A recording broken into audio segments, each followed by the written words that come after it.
앉으시겠습니다.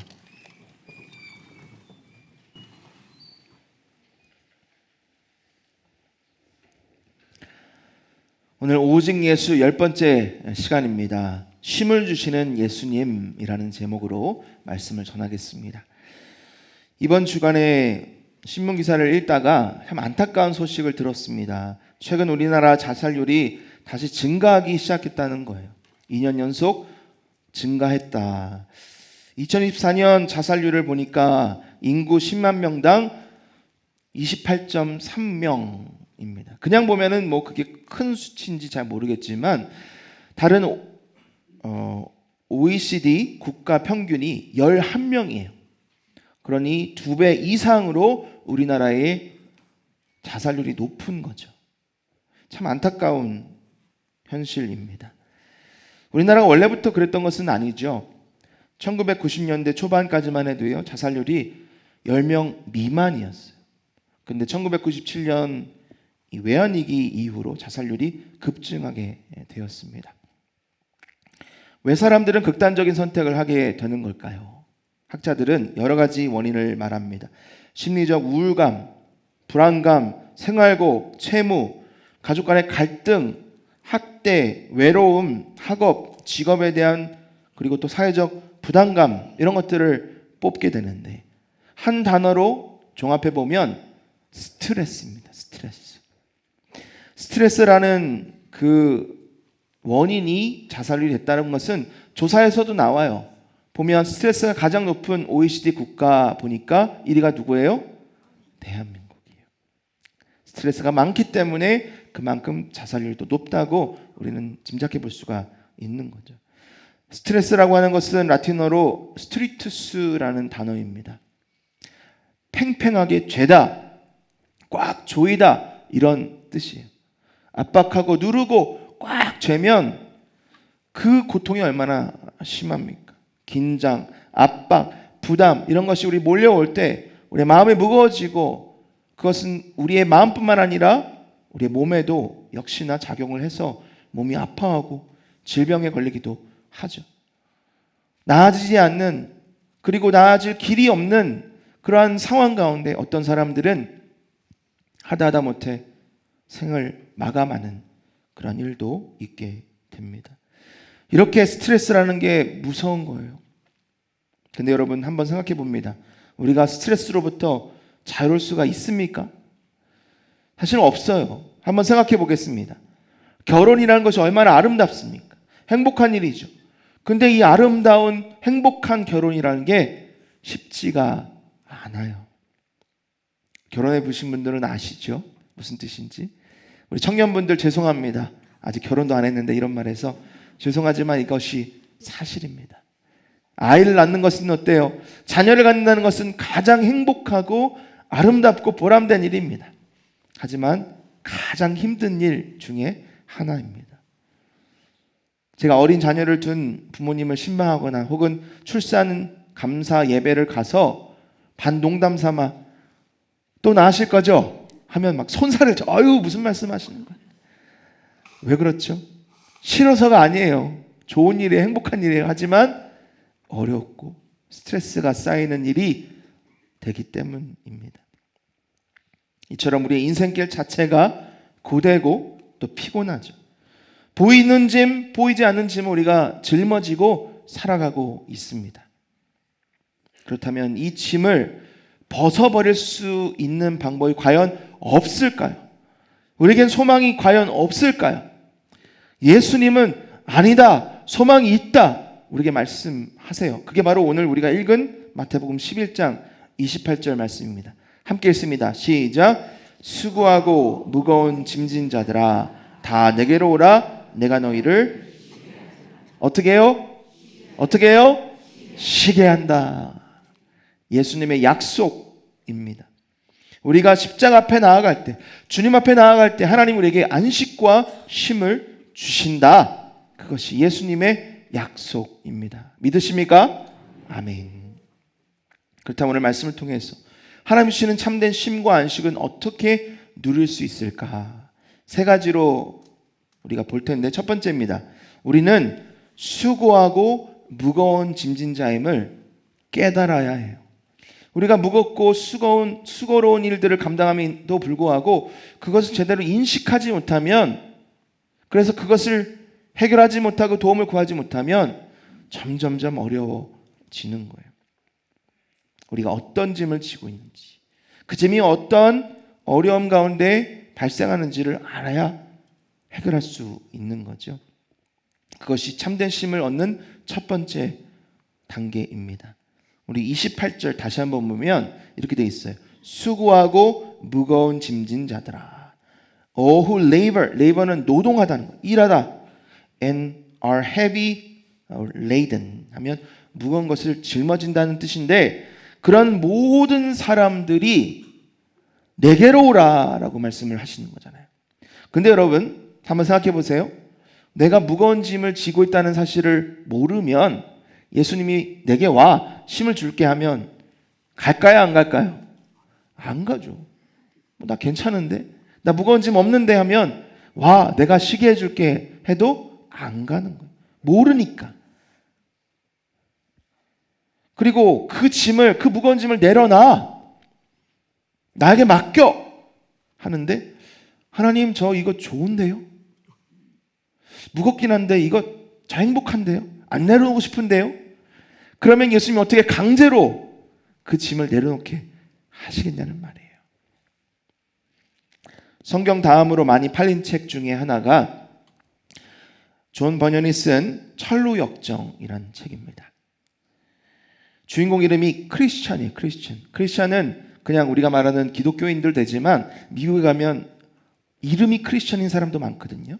그래서 크리스찬이라는 인물이 어느 날 성경을 읽습니다. 깨달은 게 있어요. 자신이 죄 아래에 있다는 거, 그리고 자신은 도저히 해결할 수 없는 이 무거운 짐을 짊어지고 있다가 결국 멸망하게 될 거라는 그 사실을 깨닫게 된 거예요. 고민을 합니다. 고뇌를 해요. 그래서 가족 식구들에게, 이웃들에게, 친구들에게 나눠요. 근데 돌아오는 반응은 뭐예요? 비웃음이에요. 눈이 가려져서, 귀가 가려져서 깨닫지 못하고, 무슨 이상한 소리 하고 있네, 행복이 어서 그렇지, 배불러서 그렇지, 그러면서 크리스찬을 핀잔을 주는 겁니다. 우리가 경험하는 영적 현실과 비슷하지 않습니까? 하나님 우리의 눈을 뜨게 하셨어요. 성령으로 우리의 영적 컨디션을 깨닫게 하시고 복음을 통하여 거듭나게 하셨습니다. 그리고 우리의 무거운 짐을, 이 죄의 짐을 벗어 던지게 하셨는데, 우리는 알지만, 우리는 깨달았지만 세상 사람들은 아직도 그것을 깨닫지 못한 거예요. 과연 우리는 어떤 짐을 지고 살아갑니까? 여러 가지 짐이 있는데 현실적인 문제에서 한번 따져보겠습니다. 첫 번째, 우리는 경제적 어려움과 실패 가운데 짐을 지고 있습니다. 생계를 위해서 하루하루 열심히 살아요. 최선을 다해 살아요. 근데 잘 안 돼요. 일이 잘 안 풀려요. 세상 말로 재수가 없는 일들이 생겨요. 기독교 용어 아닙니다. 세상적인 관점에서 운명이다, 난 어쩔 수 없다, 이런 식으로 생각하고 점점점 미궁으로 치닫는 경우가 많죠. 경제적인 어려움, 그리고 경제적으로 풍족해도 다른 사람들과 비교해 보니까 아직도 부족해 보여요. 더 있어야 행복할 것 같고, 더 많아야 더 큰 행복을 누릴 수 있을 것 같은 그런 착각 가운데 계속해서 놓지 못하고 끌려가는, 그 무거운 짐을 더 짊어지는 그런 형국이 되는 거죠. 두 번째, 관계 어려움이 있습니다.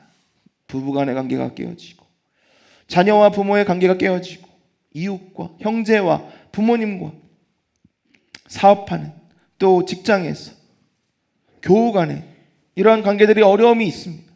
어떻게 해결해 보려고 해도 해결되지 않는 이런 부담감과 압박감, 어려움들이 있는 거죠. 미래에 대한 불확실성입니다. 내 앞길이 보이지가 않아요. 최선을 다하는데 시험도 보고 두드려도 보고 면접도 보고 길이 열리지가 않아요.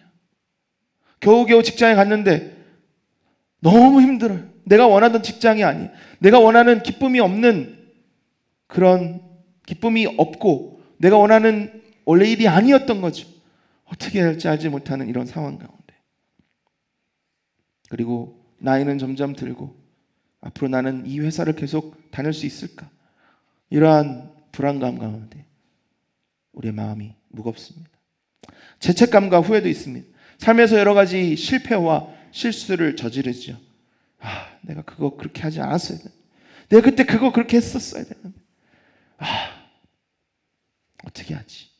이런 후회, 죄책감 이런 것들이 우리를 힘겹게 하고 우리의 마음을 어둡게 합니다. 여러분, 참 안타까운 일이지만 우리의 신앙생활이 부담감으로 찾아올 때도 있습니다. 솔직히 예배가 부담스러울 때가 있습니다. 헌금을 드리는 것이, 헌신하고 봉사하는 것이 무겁고 힘겨울 때가 있어요. 하면은 힘든데 안 하면 벌 받을 것 같고. 제 얘기입니다. 참 행복하고 즐거워야 되는데 때로는 신앙생활이 무거운 짐처럼 느껴질 때가 있습니다. 여러분, 이 모든 짐 그 위에, 그 아래 더 깊은 곳에 죄의 짐이 있어요. 죄의 짐. 죄가 우리를 끊임없이 짓누르고 끊임없이 끌어당기며 나아가지도 못하고 후퇴하지도 못하는 그런 수렁 가운데를 빠뜨리게 되는 거죠. 여러분들 한번 묻겠습니다. 이 자리에 올 때까지 여러분은 어떤 짐을 지고 오셨습니까? 한 번 더 묻겠습니다. 지금 여러분은 여러분의 어깨에 어떤 짐을 지고 이 자리에 앉아 계십니까? 알아야 돼요. 깨달아야 돼요. 보아야 되고, 그래서 주님, 이 짐을 주님께 맡깁니다. 고백할 수 있어야 합니다. 그것이 첫 번째 단계라면 두 번째 단계는 주님께 나아가는 거예요. 우리 28절 다시 한번 보면 예수님이 우리에게 이렇게 명령하십니다. 함께 읽습니다. 시작. 수고하고 무거운 짐진 자들아 다 내게로 오라. 내가 너희를 쉬게 하리니. Come to me. 나에게 와라. 나에게 오면 내가 너를 쉬게 하겠다. 간단하죠. 가면 돼요. 나아가면 돼요. 여러분 오늘 나와오셨잖아요. 그렇죠. 예수님이 향해 기쁨으로 나아오셨잖아요. 그래서 이 자리를 정말 은혜 가운데 예배하고 그리고 나아가서 하루를 지내고 월요일을 시작하는데 왜 무겁습니까? 왜 또 이 스트레스 왜 우리에게 몰려옵니까? 나아감에 대한 정의가 잘못됐기 때문이에요. 아까 나눴던 천루역정 이야기를 계속해 봅니다. 고뇌하고 있던 이 크리스찬이 복음 전도자, 이벤젤리스트라는 사람을 만나요. 그로부터 천국의 문을 도다르면 모든 것이 해결된다라는 조언을 듣게 되고 이제 순례의 길을 떠나게 됩니다. 여행 중에 그는 절망의 늪에 빠집니다. 율법주의자의 유혹을 받습니다. 하지만 극복하고 결국 십자가의 언덕에 도달을 합니다. 근데 그 언덕에 오르자마자 그 등 뒤에 있던 무거운 짐이 갑자기 벗어지는 거예요. 그러더니 언덕으로 굴러 떨어지는 거예요. 가벼운 몸으로, 자유로운 몸으로 할렐루야를 외치는데 중요한 게 뭐죠? 아직 그가 천국의 문에는 다다르지 않은 거예요. 순례를 계속해서 해야 되는 거죠. 세상의 쾌락과 유혹에 가득한 허영 시작에 핍박을 받고 의심의 성에서 절망의 거인에게 잡혀 고통받지만 하나님이 주신 약속의 열쇠로 탈출을 합니다. 영적 나태, 방심이 찾아오는 마법의 땅에서 고난을 당하지만 믿음을 지킵니다. 마지막 관문이 있어요. 천국의 강. 다른 말로 하면 죽음의 강에 뛰어들어서 그 강을 넘어야 천국의 문에 들어갈 수 있는 거예요. 근데 말 그대로 죽음의 강, 이 강을 들어가면 죽을 것 같은 공포가 찾아오는 거죠. 하지만 크리스천은 강으로 뛰어듭니다. 그리고 열심으로 나아가 그 강을 벗어나서 결국 천국의 문에 도달하고 천국으로 입성하여 영원한 안식을 누리게 됩니다. 여러분, 이 천국정의 크리스찬이 바로 저와 여러분입니다. 우리가 예수님 만나서 이 무거운 죄의 짐은 벗어졌지만 이 세상을 살아가면서 끊임없이 유혹과 시험 가운데 있는 거예요. 끊임없이 그 무거운 압박과 세상이 주는 짐을 우리 계속해서 지어주고 있는 거예요. 우리는 주님을 만날 때 그 순간 한 번만 예수님께 나아가는 게 아니에요. 우리의 삶이 날마다 예수님께 나아가 예수님과 동행하는 삶이 되어야 합니다. 그래서 이 나아간다는 의미의 뜻은요, 인생의 길이라고 보시면 돼요. 우리가 인생을 살아가며 예수님을 어떻게 만나야 할까? 첫 번째, 우리는 예수님을 믿고 의지해야 합니다. 따라 보겠습니다. 예수님을 믿고 의지하십시오. 자, 근데 이 고백이 누구한테 하는 고백이에요? 나한테. 다시 한번 하면 나한테. 시작. 예수님을 믿고 의지하십시오. 네, 조금 익숙치 않지만 옆 사람 보면서 예수님을 믿고 의지하십시오. 네. 왜 이렇게 예수님 믿고 의지해야 할까요? 사실 수고하고 무거운 짐진 자들아 다 내게로 오라 내가 너를 쉬게 하리라는 이 말씀을 순종하기 위해서는 믿음이 필요한 거예요. 결단이 필요합니다. 주님을 의지해야 해요. 왜? 우리가 이 지고 있는 이 짐이요, 때로는 굉장히 달콤해 보여요. 좋아 보여요. 예수님 앞에 가는 것보다 이 짐 지고 가는 게 더 많은 만족감을 누리는 것처럼 보일 때가 있어요. 그래서 그것을 끊고 주님 앞에 나아가는 것은 믿음과 신뢰가 필요합니다. 여러분, 번지 점프를 하면, 저는 해본 적이 없습니다. 번지 점프를 어떻게 하죠? 뒤에 줄이 달려있다는 믿음 가지고 하는 거죠. 고공 비행기를 타다가 낙하를 하는 군인들이 어떻게 뛰어내립니까? 낙하산을 가지고 있다는 믿음 가지고 하는 거잖아요. 우리가 주님 앞에 나아가는 것도 똑같아요. 왜? 주님은 보이지 않으니까, 만질 수 없으니까. 우리가 주님 앞에 나아가는 길은 주님이 계시다는 것과 주님 앞에 나아가면 생명이 있고 안식과 쉼이 있다는 것을 믿기 때문에 던질 수 있는 거예요. 나아갈 수 있는 거예요. 그런 믿음 없이는 나아갈 수가 없는 거예요. 베드로전서 5장 7절 함께 읽습니다. 시작. 너희 염려를 다 주께 맡기라. 이는 그가 너희를 돌보심이라. 우리 염려 주님 앞에 맡기면 쉬울 것 같죠. 근데 염려를 잘 안 맡겨요. 내가 하고 싶어요. 내가 할 수 있을 것 같아요. 그게 바로 우리의 죄성입니다. 하지만 주님 앞에 믿음으로 맡길 때 하나님은 우리를 돌보아 주십니다. 여러분, 이렇게 생각해 보길 원합니다. 세상이 큽니까? 우리 예수님이 큽니까? 왜 자신이 없으시죠? 너무 뜸을 들이고 대답하시는 것. 다시 한번 묻습니다. 0.1초도 되지 않게 바로 대답하시기 바랍니다. 세상이 큽니까? 예수님이 큽니까? 그렇죠. 그거예요. 그게 믿음이잖아요. 세상에 어떠한 문제가 있어도 예수님이 훨씬 더 크고 능력이 많으시다 믿으면 예수님 신뢰하고 맡길 수 있는 거잖아요. 믿으십시오. 신뢰하십시오. 주님이 하십니다. 그래서 시편 62편 1절 2절 말씀 보면 이렇게 되어 있습니다. 함께 했습니다. 시작. 나의 영혼이 잠잠히 하나님만 바라미요 나의 구원이 그에게서 나오는도다.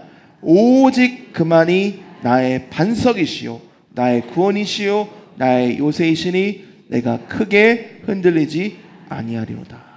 흔들리는 거예요. 다 잠잠한 거 아닙니다. 하지만 오직 그만이 나의 반석이다, 구원이다, 요새라는 이 믿음이 있으면 흔들려도 불안하지 않고 두려워하지 않는 것, 그것이 주님께 믿음으로 나아가는 길임을 기억하시기 바랍니다. 두 번째, 예수님과 친밀한 교제를 유지해야 합니다. 친밀한 교제가 있었다? 아니요. 친밀한 교제가 있을 거다? 아니에요. 친밀한 교제를 유지하는 거예요. 어제나 오늘이나 내일이나 주님 오시는 그날까지 늘 주님과 함께하는 삶, 그것이 주님 앞에 나아가는 길입니다. 우리가 피곤할 때 뭘 합니까? 쉬죠. 여가를 즐깁니다. 좋아하는 것을 해요. 근데 그게 끝나면 다시 일상으로 돌아가요. 왜? 내가 이제 쉬었다. 할 수 있다. 근데 다시 일상으로 돌아가면 힘들죠. 그래서 또 피로에 따라 찾아갑니다. 여러분, 우리가 이처럼 예수님을 필요할 때만 찾아가는 상담자, 해결사처럼 그렇게 대하면 안 되는 거예요. 예수님이 나의 삶의 주인이시고 안식의 근원이라면 한 번 방문하고 볼일 다 보고 나오는 것이 아니라 주님 앞에 나아가면 그냥 거기서 사는 거예요. 제가 시카고에서 공부를 할 때 사역하면서 노숙자 사역을 하시는 목사님 교회에 가서 같이 동역했던 적이 있습니다. 한 가지 놀라운 사실을 발견했습니다. 뭐냐면 그 목사님을 도와서 사역하시는 분들 중에 대부분이 노숙자 출신이라는 거예요.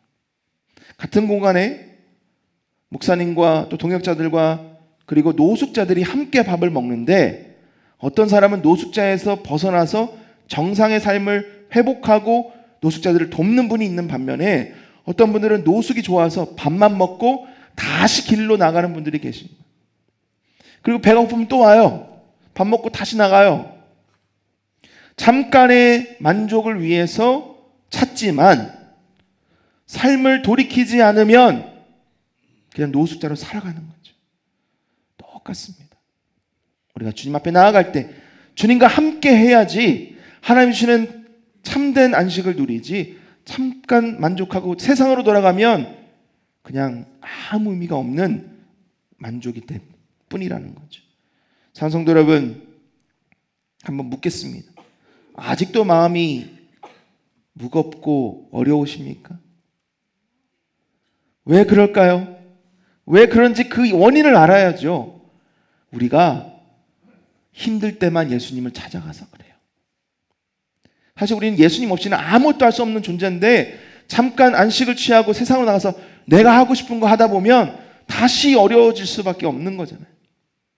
그러니 잠깐만 예수님을 찾는 것이 아니라, 내 필요에 따라서 잠깐만 예수님을 만나는 것이 아니라 주님과 함께 나와 영원히 동행하며 살아나가는 하나됨, 친밀함을 유지해야 된다는 것이죠.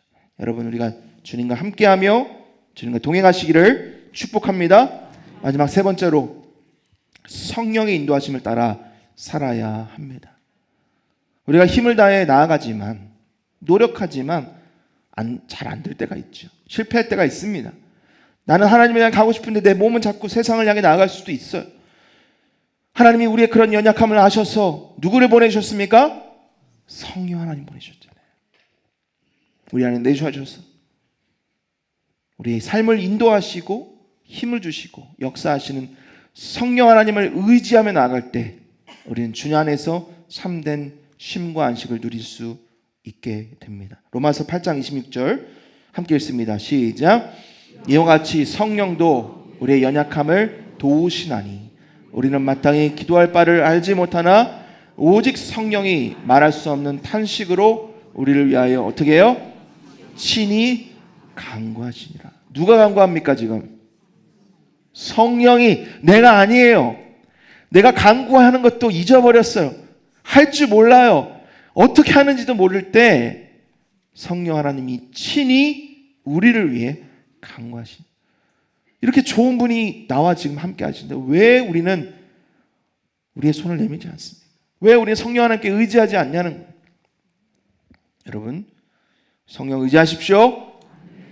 성령 하나님의 인도하심을 따라 나아가십시오. 그럴 때 우리는 참된 하나님의 능력과 안식을 경험할 수가 있습니다.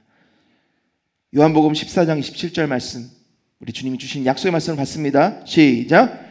평안을 너에게 끼치노니 곧 나의 평안을 너에게 주노라. 내가 너에게 주는 것은 세상이 주는 것과 같지 아니하니라.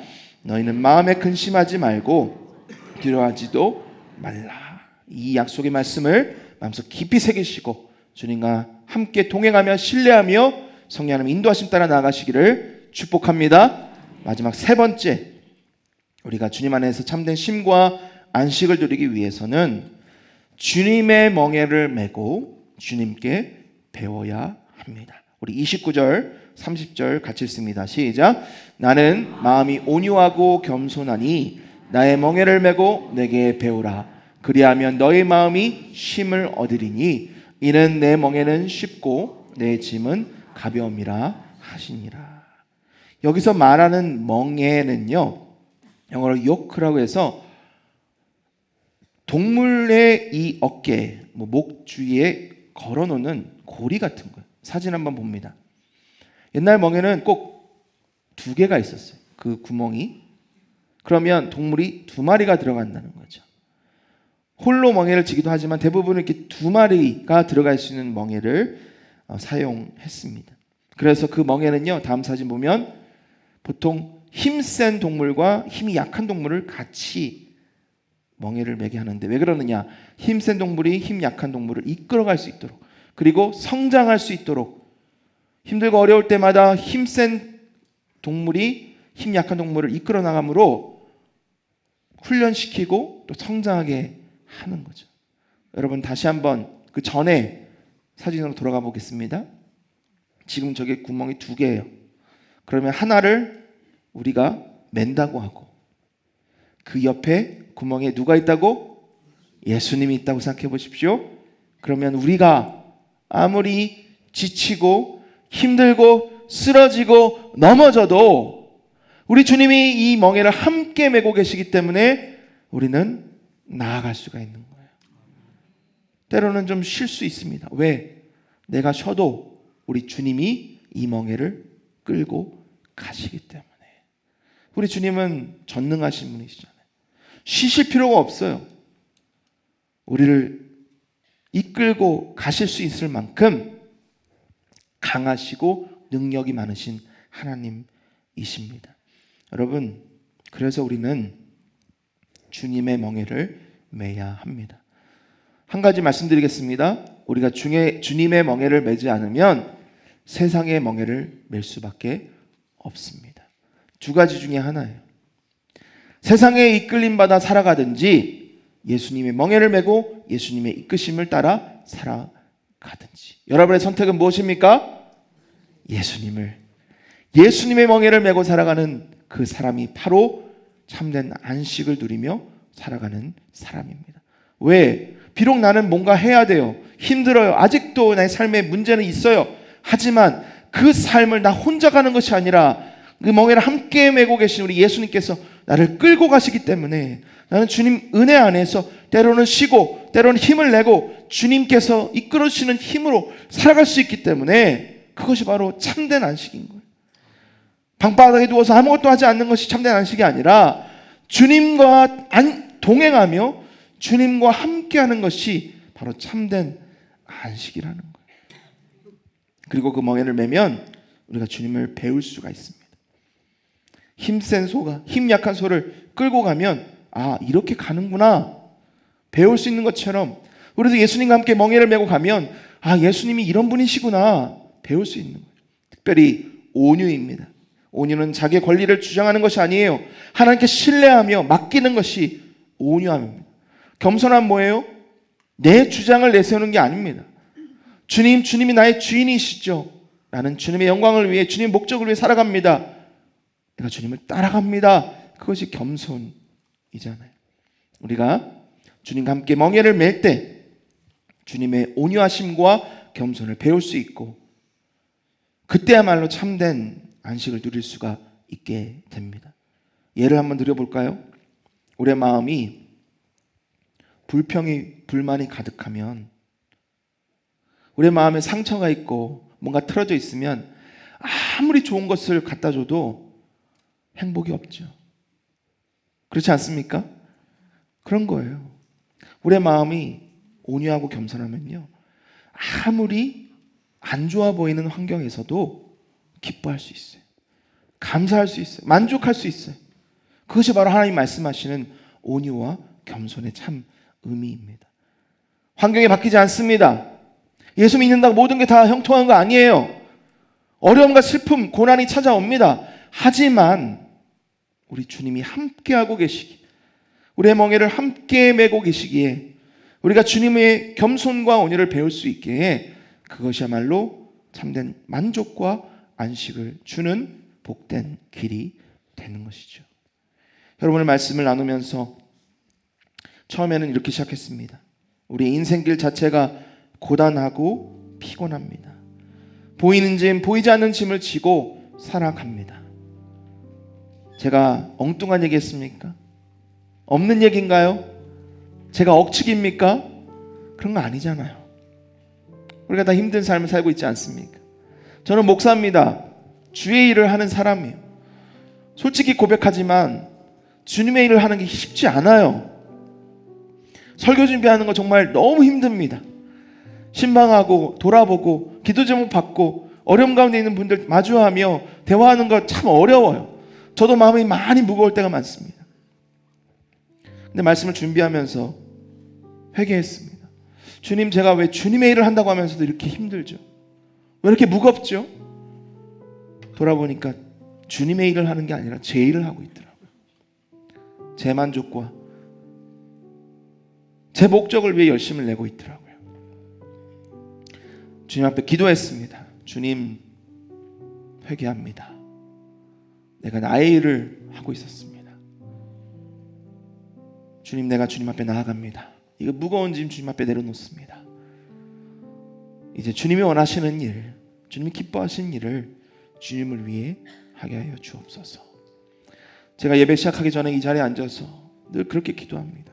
주님, 오늘 제가 우리 성도님 앞에서 쇼하지 않게 하여 주옵소서. 사람을 위해, 사람 만족을 위해서 거짓으로 하지 않게 하시고 주님만을 예배하게 하여 주옵소서. 기도해요. 간절히 기도합니다. 돌아보면 또 그게 내 생각, 내 자아, 내 만족으로 돌아와 있는 그런 삶을 보며 끊임없이 기도합니다. 여러분, 이것이 우리의 삶이에요.